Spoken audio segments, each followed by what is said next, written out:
Hello, everyone, and welcome to the Quantum Conversation Show, empowering communities and elevating leadership. In our show, we'll be interviewing people from right across the strata sector to provide you with various tips and tools to assist you with creating vibrant and connected residential communities that you're proud to call home. I'm Michael Darby, founder and CEO of the Quantum Group, and today it's my pleasure to have a conversation with David Lipshut. Welcome, David. Thank you, Michael. David's dedicated 8 years on various communities he's been involved with. He was a former committee member and the chairperson of a committee within a large master plan residential community, and also on a committee within a medium high-rise project in the CBD. Through his time on the committee, David provided steadfast leadership and a wealth of knowledge, guiding the committee through both challenges and achievements. We've asked David on the show to share his insights on effective community governance, the qualities essential for successful committee involvement, and valuable advice for those considering and stepping into a committee role. His experience will provide a unique perspective to support and inspire current and future committee members. Again, thanks, David, for joining us. Thank you for the invitation, Michael. And I must say I applaud the initiative to help educate people who join this sector in a role of committee. And I hope to be able to help others in the future. Fantastic. So we'll start off with a few general questions. What is your view on the importance of committee's role in a large community? Well, I think the role of a committee is as a representative of all the lot owners. So therefore you are representing everybody individually, collectively, as a committee. So the role, it's important, is that you represent their views, not your own views. Yeah. And those views are to manage the place properly and responsibly. Yeah. What do you feel is the main function of a committee? The committee should allow lot owners to relax and enjoy their property. That's what the committee, I think, should have an objective of. And it does that knowing that the estate has been well run and knowing that the issues are being resolved in a sensible way. It is challenging with committees being volunteer members, isn't it? When they're sitting on committees, that adds some difficulty with that role, doesn't it? That's not a paid role. They're doing it out of the goodness of their heart. And one must recognise that, and I actually talk about that later. But the importance of the unique aspect of OCs is that the committee makes decisions on behalf of others, but it's not just others, it's their neighbours. Yeah. So therefore the repercussions of a decision reflect on the people you're going to see on a day-by-day basis. So it's not like a board which may make a decision and never see the shareholders. We actually live amongst other people whose decisions make. So we want people, the importance of residents. We want people who have first-hand knowledge of that estate, and we want diversity of opinions, but also an appreciation of the impact of decisions, good or bad, but they need to understand that. And only residents can truly bring those thinking processes to a committee. Yeah, I think the challenges we come across with new committee members is recognising that they might have their personal views on matters, but like we touched on earlier around the fiduciary duty, it's very challenging for them to, yes, I've got a personal view, but when I'm making these decisions, they need to be in the best interest of the whole community. That can be challenging for committee members. Absolutely. Seen it alive and true on two committees that I sit on, sat on.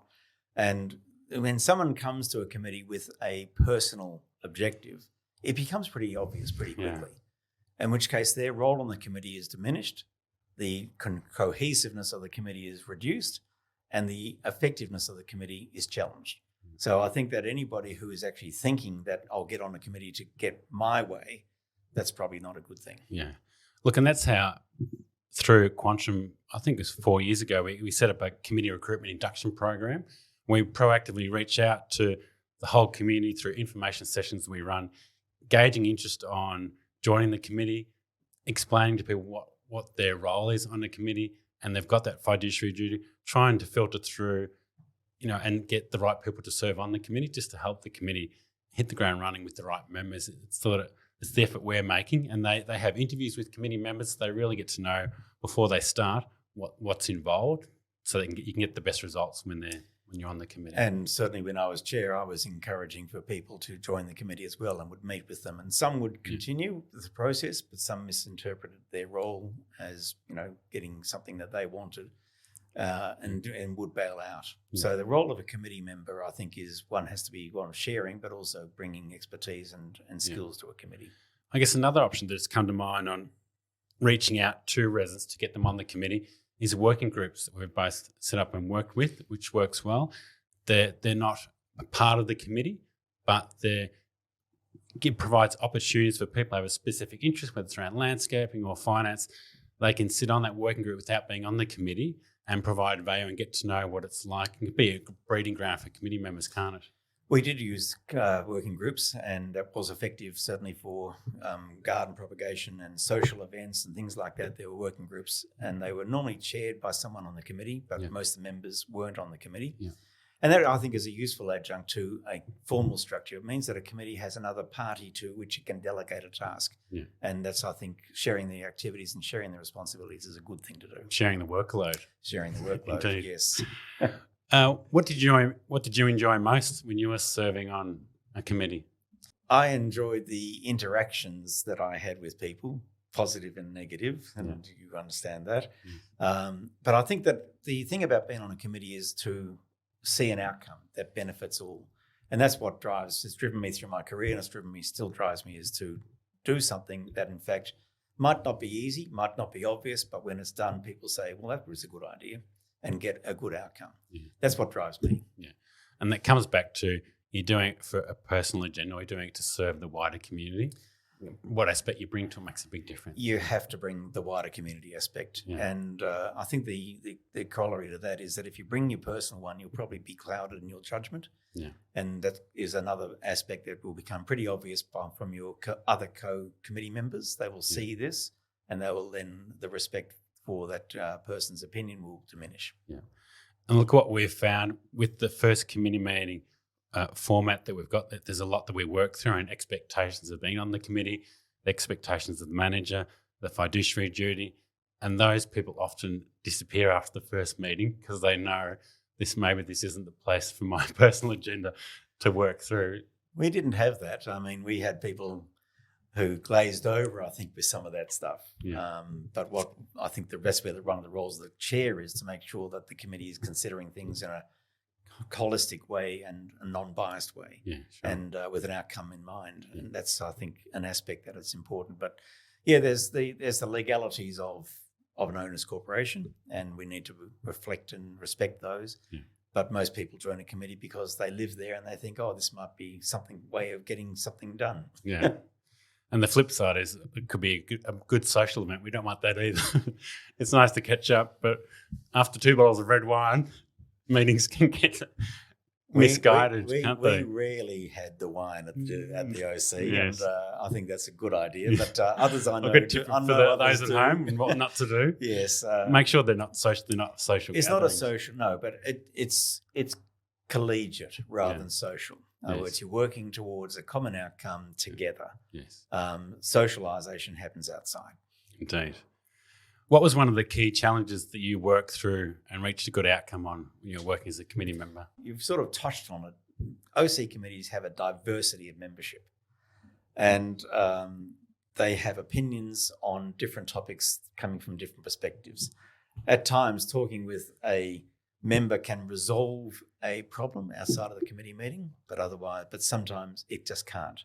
So the challenge that's always is to do what one believes is right for the whole community, by hell or high water, frankly. Yeah. And that can be challenging at times. There have been moments where we've had robust discussions, if you will, in the committee and outside of the committee at AGMs, and they're useful to a degree. But the challenge is to reach an outcome that is acceptable to the wider community. Yeah. You can't please all the people all the time. Yeah. Is there other ways you could tease out around that engagement with those members to get the best outcomes, but it might be outside of the meetings or it's normally outside. I mean, through my career, I ran lots of steering committees and things like that. And the meeting itself should be a decision-making forum or for last questions. The idea, I think, of a good preparation for a meeting is to meet beforehand and give people the opportunity to discuss any concerns they've got, and then to bring that to the committee in a sensible, focused way. Yeah. The other aspect is that I found that a lot of people don't want to have their name attached to a certain matter. in which case I would offer that up as myself. I would just talk about a member has raised the following items, Sure. and then the committee could then discuss without having knowledge. And often there was a member of the committee who would raise it, but they just didn't want to be the person seen to sponsor it. Sure. So I think that the consultation and the talking before the meeting, making the topic real and making it a clear topic for the committee, not for a member of the committee, is an important aspect. Yeah. Look, I guess just exploring that a bit further, something that we do that you're aware of for our committees, we're all about providing as much information, documentation up front for the committee members. I do talk about that later. Hoping they read it. I do support that, and I talked about that as being one of the critical success factors of an owner's corporation manager. Yeah. But the critical thing you just mentioned is as long as they read it. Yeah. So normally not everybody reads it. Normally few read it. Yeah. You pick your members who are good on the basis of that. Yeah. What I used to do is give a short summary and take it as read. Yeah. And of course, the problem with that, well. Yes. the problem with that is that you sometimes get a decision made that they may not have fully bought into if they had actually had the time. But you're working with a volunteer group. You talked about it. They've got other lives. You can't expect them to be as involved and engaged as the chair normally should be. Yeah. And certainly not as the manager. But you've got to get an outcome still. Yeah. So part of that, we will prepare information papers, and decision papers, and that come from the whole aspect of members would get upset if meetings go too long, and so we prepare as much information as we can. So the members, again, let's anticipate they're going to read the documentation. They're coming to the meeting well informed, and you're going to have a robust, great discussion off the bat, and then get a decision that's well considered. So we provide the information papers, which is obviously a discussion item and is not for decision, and decision papers, more importantly in that scenario that people have got some information, can understand it and think through those issues so that they can have a good discussion, get good outcomes at the committee meetings. How did you find they worked in the committee environment, having those types of papers and information for committee Absolutely members? critical. I mean, I with the current committee, we're not having many of those things, and so I actually write emails to the various parties saying, I don't understand this. How can I make a decision about it? So there is the need for this process. And I think the information paper is something that is maybe big or spans a number of meetings to make it to reach a decision. And a decision paper should be focused. Yes. And I think those two documents should be short, should be focused, and should be read. Yeah. And if that happens, the meeting will run better. Yeah, indeed. Not all companies are doing it, but something that we have come across that's worked really well that we're getting great feedback from. So volunteer motivation, what do you believe the best ways to motivate and retain residents for committees, especially in communities where participation is low? Well, I think participation is low in many OCs. You look at the Act and you talk about, minimum of 3 members, and some places have trouble getting 3 members, and I hear about those. I've not had that trouble. Where we're at the moment, we've got 7 members, and at the previous one we had 10 members. So that's not been my challenge. If it were, then the question, of course, about people giving up their social time for something else, it means relevance and effectiveness. So therefore, it would be a matter of identifying people or spreading the word that this is an important aspect where we're making decisions on behalf of everybody and we value diversity of opinion and skills. But you can't force someone onto a committee. And if you do, they won't be there for long. Yeah. I think if they're well run, you're more likely to have some success because the community is talking about it's enjoyable and they're getting great outcomes. I'd like to participate in that. Or if it's high conflict and it's toxic, people are going to stay away from it. And I've got friends who are involved with both of that. I mean, mine were we had moments of toxicity, but normally it was okay. But I have others who they've got 10 people in the apartment block and it's just a nightmare. Yeah. And they've still got to make their decisions and they've still got to live with it and they've still got to answer the neighbour who's next door. So I think with regard to encouraging people onto a committee, the key aspect there is they've got to want to do it. Yeah. And press ganging doesn't work. So when people avoid going to the AGM because they don't want to get on, that's probably not a good sign. Yeah.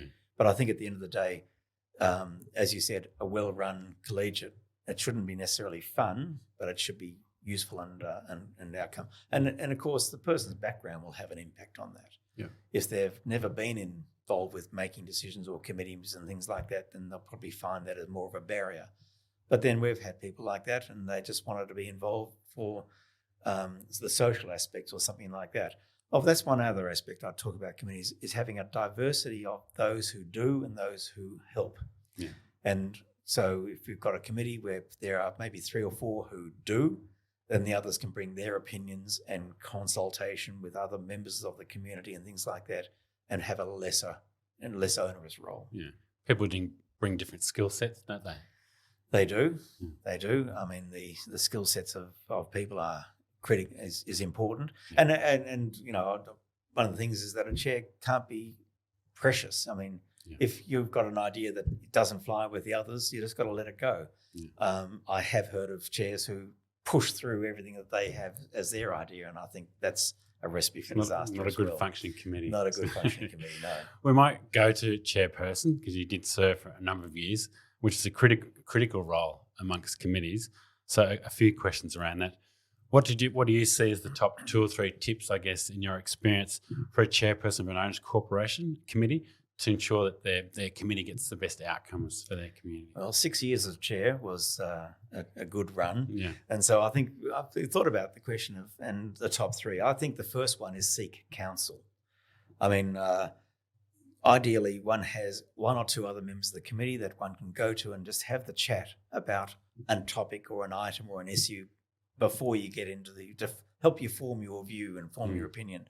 And I did quite a lot, bouncing ideas or issues off others. I never made a decision outside of meeting without getting 1 or 2 other members to agree to it. And that's that aspect whereby you've got people who have different opinions or different views, different ways of thinking about the same item. Yeah. So I think discussion and having that allows that, having had that pre-conversation, allows the committee meeting then to be focused. You can actually talk to the matters, the items of that topic that matter, that might be contentious. And also to get an inclusive and an outcome, because I was always outcome focused. No point having long discussions. That's a waste of time. But you need to have discussions to allow people to become informed. Listening to others was an aspect of the seeking counsel, is that you don't always get the advice you want, but you still got to take it on board. Yeah. And for those who are sensible and acting in the interests of the OC, that's what makes the chair's life easier. Is there a certain trick to that around making sure, again, you might have a conversation with an acting chairperson, for example, before the committee, just to bounce off and explore your thoughts behind an issue. But when you get into the committee environment, trying to make sure you bring others into that conversation. Absolutely. Yeah. And it's not just a role, it'll be a matter of someone who has an opinion about it, either pro or against. I mean, through my consulting career, I always wanted to have an antagonist and a protagonist to meet with, because then you get the whole thing to think about. Yeah. If all you get is people who say yes, it really isn't effective. Yeah. So you need to actually find a bit of that tension. Yeah. Okay. And I had people on the committee who knew I would get that from, so that was always handy. Yeah, that was the first tip. Yeah. The second tip is maybe a little bit arrogant. It's lead. I mean, a voluntary group with diversity of skills, ideas, and approaches can wander off. So therefore, without leadership, meetings could be unproductive, and that's something that I did not want to have. Yeah. But lead in a way that the views of others can be heard and collective decisions are made. Yeah. So that's the fine line. Yeah. Never be afraid to be rolled as the chair. So roll. Someone disagrees with your view. If I had a position that I thought was a good idea, and others thought not, let it go. Yeah. Just don't push and don't hold up. One time, I'll give you an example. I thought it'd be a good idea to know more about our community and conduct a census. Well, I got rolled on that. I still think it's a good idea, but it was not done. So, I mean... You have to swallow your pride. Yeah, sometimes. Leadership is not dictatorship. Yes. So I think that's the second aspect that I had there. That's an important tip, because people can have... The ego can take over sometimes. Yes. When they appoint a chairperson. I think that comes with more powers than others, and it doesn't. They lead the meeting. They don't control the decision making. Yep. And I always thought to myself, it's just an owners corporation. I know it's your business, but it's not worth dying over a ditch on this. It's you've got to live with your customer, with your client, with your neighbours, and you've got to actually live with yourself. So indeed, And the third tip I'd have is work with the manager. So that was the one that I thought, that ebbs and flows, as you know. But the chair of an OC cannot, indeed should not, be expected to manage the OC. Yeah. That's not their job. And this is the job of the OC manager. So this means communicating clearly, setting priorities, keeping on top of activities being performed by the owners corporation manager. If this is not done, the operation of the OC and indeed the committee may fail to meet the expectations of the members, in which case we've all lost out. Yeah. So it's a collegiate activity. And, sometimes we would be stressed and strained because some things needed to be done and I thought they should be done. But at the end of the day, it can't be done by one or the other. It needs both. Yes. And so working with the manager is my third tip. Yeah. We'll probably explore that a little bit further on as well and go a bit deeper with that. But just sitting with some more chairperson questions, what advice would you as a previous chairperson give to new and prospective committee members about the approach needed to be effective on a committee? I guess you mentioned a couple of them. Yeah. Well, my first one is read the papers. Indeed, yeah. So see the head of the committee meetings and become informed. What problems does that cause when they don't read the papers? I've had situations whereby someone will ask silly questions that are, I would simply say, well, that's in the paper. That's in the paper. Yeah. I wouldn't answer it. I'd just say that's in the paper to highlight to the others that this person clearly had not read the papers. Educate and train them along the way. And a bit of shaming, yes. But I think it's important though, because the meetings go for 2 or 3 hours otherwise. Yes, yeah. The intent of the papers and the effort that us as managers put in is to try and help the committee members have a more productive meeting. There's no members I've met who like having 2 hours or more meetings. They all like them to be as concise as possible. And we used to have long meetings, as you know, because we had a lot on, in which case if things weren't read, it would just simply spin out the time of the meeting. So reading the papers is critical. Yeah. And this can be supplemented. If you've read the paper and have an appreciation for the topic, this can be supplemented by speaking to others in the community, which you can do as a committee member, or ex-members or lot owners or anybody that might actually give you a view that might help you form a view or form questions that need to be resolved. That's brilliant because that brings in a lot wider perspective. Correct. To that committee room. It's not just the 5 or 7 people. As chairperson, you've made the effort to speak to some neighbours and you're getting a lot more collective information that they help make their Which comes back to you're representing the estate, all lot owners, not just yourself. So that's a key role of the committee member is to engage in discussions and make informed decisions. What I don't like seeing is people just making decisions. Yeah. They need to be informed. Yeah. There are people who will follow others, and that's fine, but it needs to be informed, I think, for it to hold. Tying back to reading the information and making sure that the conversation explores the topic. And the second item I'd advise for new committee members I'd have is don't join a committee and immediately think that you can run it. We've seen that on occasions. Others have put time and effort, often over years, on the committee and will know things that the new committee won't. Yeah. There are usually differing views on a topic and sometimes a deep history that needs to be appreciated. Yeah. We're dealing with something that's very personal in some regards. Do not be swayed by the loudest voice. Dang. Learn from others and be respectful of those who've come before you. So that's sort of saying, join a committee, bring your skills, bring your thinking, bring your challenging, and learn. Yeah. And after a year or two, then make a position. If you're happy to roll into the chair role, then that will be valued by others. Yeah, I think it's a great point. So what we're saying is sit on the committee for at least 1 or 2 years before you consider chairperson, because you'll become aware that there's lots to know, there's lots of history there. To be an effective chairperson, you need to be mindful. And there's dimensions. I mean, the committee I'm on at the moment, 2 of the members are pretty aggressive. And they keep on saying, well, we'll just do this. And I keep on saying, well, the law doesn't allow you to. Yeah. You've got to, that's where the balancing of the outcomes we want to get with the powers that we've got. Yeah. And there's actually quite a diversity of that. The VCAT process and others like that do not help an OC committee make decisions or enforce decisions. And that's where the manager should be stepping up with extensive legislative experience and help guide the committee Correct. around their governance Correct. that they've got. And just a further question on the chairperson, how important is the relationship between the chairperson and the manager? We touched on that earlier. And what makes it effective in driving the committee's success?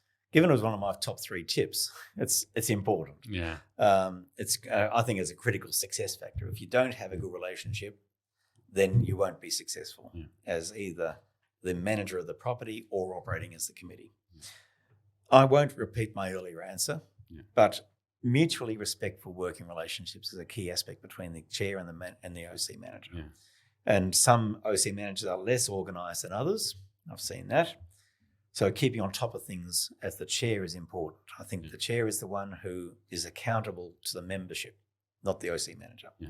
So the chair needs to be on top of that, and at times needs to prod the OC manager to keep up with the matters that need to be progressed. Because I think it's reasonable to say that someone living, as I talked about before, living in a community understands the priorities that might be there. Something that might seem minor to an outsider, in fact, is burning to some people and needs to be progressed.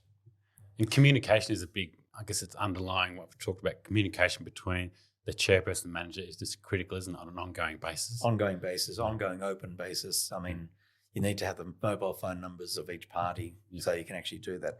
The tool that we used to help that was an action list, whereby rather than having minutes that record decisions and notes that these things need to be done, we consolidated them into a consolidated single action list. Yeah. And the action list would be on members of the committee, but it would be equally on the OC manager. And that way we were able to track it.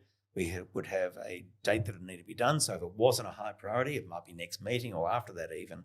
But if it was a priority, we all knew. It was an alignment of expectations through that tool. Okay.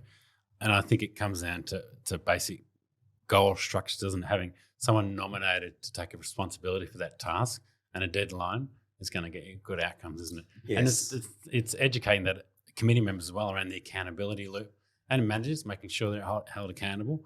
And if those timeframes and those persons are nominated, it helps them understand the accountability. It's going to come back to you at the next meeting. You would see squirming at the next meeting when you'd go to that item and you'd say, right, Joe, what's the update? And hopefully they learn from that, and it's not the same. There is an education process there, but I would, as chair, I would always communicate with someone about the actions they had leading up to the committee and saying, this is going to be asked, this is going to be discussed, are you ready?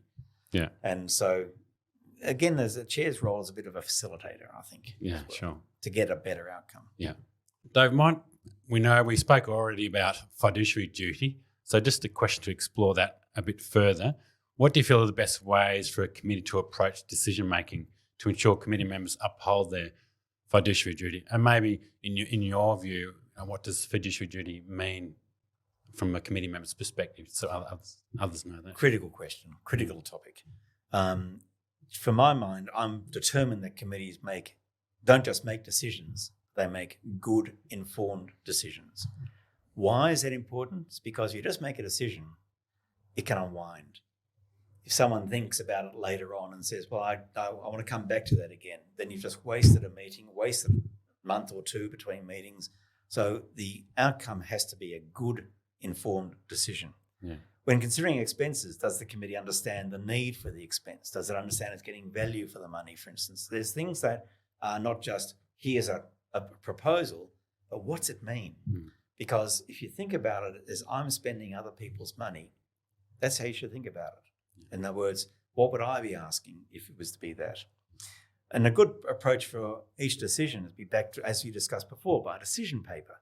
Now, what would I have in a decision paper? It's got background, it's got the issues, it's got options, and it's got recommendations. In which case, people can understand there's no reason not to have a decision paper in the first meeting of a new committee. So I was a great believer in having the history of the previous committee available to a new member and a new committee. Help stop the committee from zigzagging their decision making. There's some continuity. Absolutely, and that's important. Yeah. And so the decision paper helps with that. This should allow members of the committee to prepare for the meeting and for making a decision ahead of the meeting and come ready to vote, or have questions or have clarifications they need. There's nothing wrong with someone having something that isn't in the decision paper answered. If it's important, that means that the decision should not be made. It should be deferred. And I think the other aspect is that a bad decision is worse than a decision. So better not to make a decision if it's a bad decision. It'll only come back and be counterproductive. Yeah. If decisions are informed and made in good faith, meeting the committee's fiduciary duties becomes assured. Yeah. And what do I mean by that? Your fiduciary duty is to act in the best interests of all lot owners. Yeah. It's not to act in the interests of the OC manager. It's not to act in the interests of members. It's to act in the interest of all OC owners.